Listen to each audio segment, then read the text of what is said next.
What's good, everybody? It's your boy Agent P, aka LP, aka my real name Leonard Pinckney. Here to give you guys another Nuggets talk recap. This time with the Pacers and the Nuggets. This one was special today, and that's why I'm rocking this hat tonight.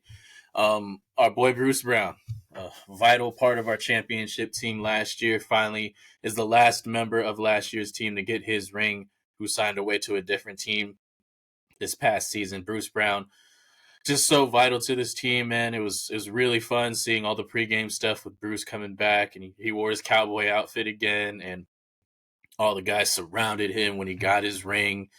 They've talked about it in past press conferences. They still have that group chat. They're still talking to each other all the time. They're solidified as a historic team in Denver Nuggets franchise history, so they'll always be synonymous with each other. So it was just really heartwarming to see Bruce back in this one.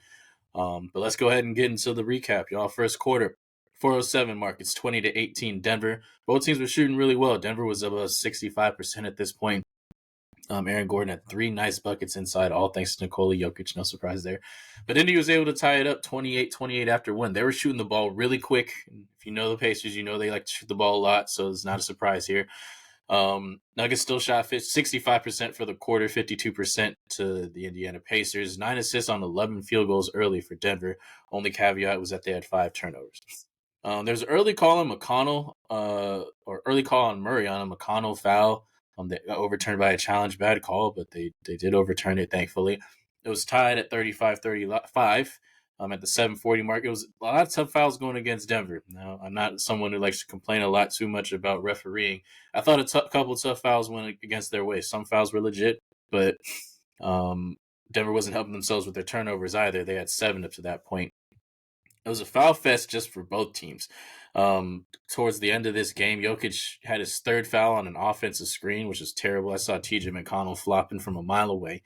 Miles Turner picked up his 3rd foul as well. So it was 13 team fouls for Denver and 11 to Indy at that point. It just got really slow in the second quarter. Both teams still got up to almost 60 points. Denver was up 360-57 at the half, kept their hot shooting going throughout, shot 63% in the first half. Indiana only 48%, but the reason they were only down 3 were the turnovers and offensive rebounds. So they were getting the Pacers had 10 offensive rebounds in the first half. Only 1 for Denver. So if they weren't turning the ball over and weren't giving up offensive rebounds, this game might have been easier for Denver. Jokic had 6, 8, and 7 with only 14 minutes played because of those 3 fouls I talked about. But the rest of the starters were playing well. AG had 14, didn't miss a field goal. Murray with 15, Porter with 12 on 4-6 shooting from 3. 7 points off the bench for Reggie. Those are the only points for Denver off the bench. Indiana had 20 at that point. As a note in this one, Halliburton did not play. He pulled his hammy a couple of nights ago. Hopefully he gets better soon. But Bruce Brown, of course, in his Denver return led the way with 14 points and 7 rebounds. 4 of those were offensive. Miles Turner had 10 for Indy to pace them in the first half. Third quarter, 6:38 at 71-71. Nice answer from Denver here after Indiana got a couple more offensive rebounds. That's the only way they were really scoring in this one after they were missing those quick shots. But at the 1:45 mark, Nuggets started to pull away. It's 85-77, 14-6 run, couple of Porter threes, great ball movement. And at the end of 3, it was 89-84. MPJ had 19 and 8 at this point, 16, 10 and 8 for Jokic. All 5 starters at this point were in double figures. It was 95-91 Denver, 8:48 mark. DeAndre Jordan picked up another foul. So he picked up a offensive foul in the first half for a play where it looked like he was just standing there, but he kind of leaned into the defender, called it an offensive foul, cussed out the ref, got a tech, went to the bench. He got called for another screening foul in this one. This one was way worse. This one was not a foul, but it was the same ref that called it. So, DJ got in his ear, started cussing at him, and he got kicked out of the game. But I respect it, man. You can't beat those are two terrible. There was a terrible, probably bad call in the first half and a really bad call in the second half. If I was DJ, I'd be mad too. So he got thrown out of the game.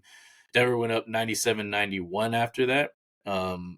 AG got called for an offensive foul too. Same ref. This dude did not. I think his name's Evan Neal. He did not have a good day today, man.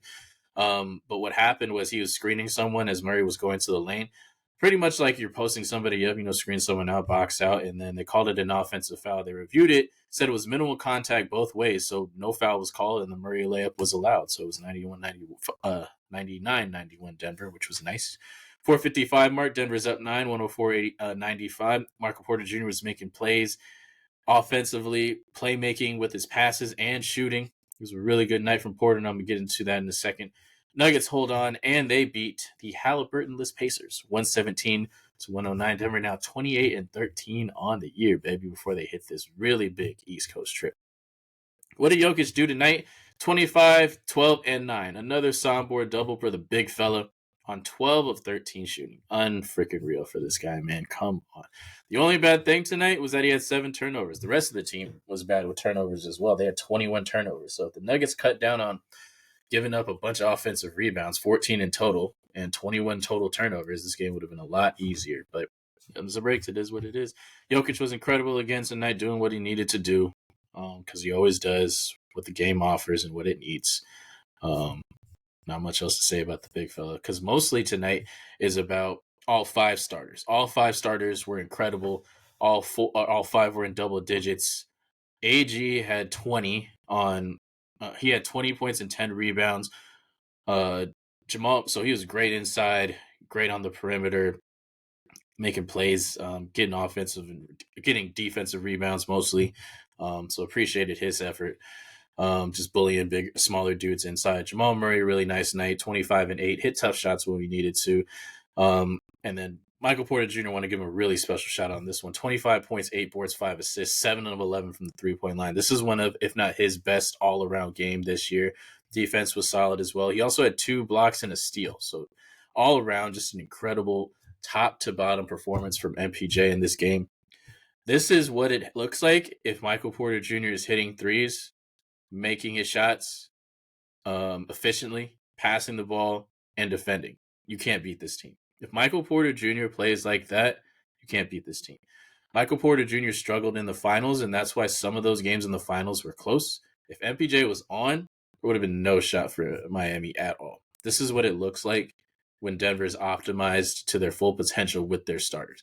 They had 100 and, Denver scored 117 tonight, so they had 106 of the 117 points for the Nuggets in this game. The starters did all the heavy lifting in this one. It was a really nice performance from all of them. Bench only had 11, but they didn't need it. Reggie had 9, and Christian Brown had the other 2. He was 1 of 5. He still looks lost offensively, man, but he did make some plays that I liked. A spin move to the basket looked good. Got a nice left-handed layup. Some drives looked nice. He did have some other plays, though, that just where he looked lost. He threw Murray a grenade, shot clock, stupid pass with like 4 seconds on the clock, and Murray had to force something up. But I don't know. It's a little encouraging to see him make the plays that I saw him make, but there's still some work for CB to figure out. I think he just needs to be more downhill. He's trying to, because he doesn't really have a lot of wiggle to his offensive game. He tries to cross people over, and they don't really work. I just want to see him maybe take one dribble, go to the basket, and if it's not there, move the ball. Don't try to work so hard to think you got to shake people to get a bucket. Just run a pick and roll, try to get an open shot. If not, give it up and cut. That's pretty much all CB needs to do. Stats talk. Nuggets shot 65% for the game. When you talk about Indiana, defense is not in their name, so it was really easy shooting the ball tonight for the Nuggets. 10 of 20 from the 3-point line. 31 assists on 45 field goals. We love to see it. Only gave up 4 offensive rebounds in the second half as opposed to the 10 they gave up in the first half. Nuggets are now 28-13 again, and now is when this big East Coast trip is going to start, ladies and gentlemen. 2 of their next 2 games are huge. We will see if he plays. The last reports did say that Embiid was probably going to be back. He fully practiced today, so he's probably going to be back for one of the 2 games because they have a back-to-back coming up. They play Houston on Monday, and then they play us on Tuesday. So we'll see which game Embiid ends up playing in. If he plays in both, I'll be shocked, but it'll be really nice if he plays in both. Because they go into Philly on Tuesday, and then on Friday, they go to Boston to play the Celtics. So we got 2 really big games coming up for this team. Measuring stick games, we'll see how seriously Denver ends up taking them. But I like the way that they played the last 2 games. I think if you asked us a couple games ago, coming off of those earlier matchups, that game against the Jazz, if we had come off the game against the Jazz and played the Sixers next, I don't think a lot of people would have felt confident. But having this win under our belts and then the other win the other night against the Pelicans. I think Nuggets fans will feel okay about these, and hopefully we can go in and get it. If we go 2-0 against these guys, it'll be really good, especially for the narrative on this team.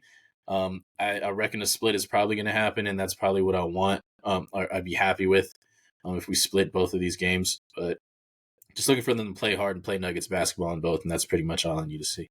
Thank you guys for listening to the Nuggets Talk Recap. I'm your host, Leonard Pinckney, a.k.a. LP, a.k.a. Agent P. Bruce Brown, it was nice seeing you. Appreciate you, dog. Thank you for all you've done for Denver. You're always going to be a Denver Nugget, man. And we got the 6th on Tuesday, y'all. See you next time.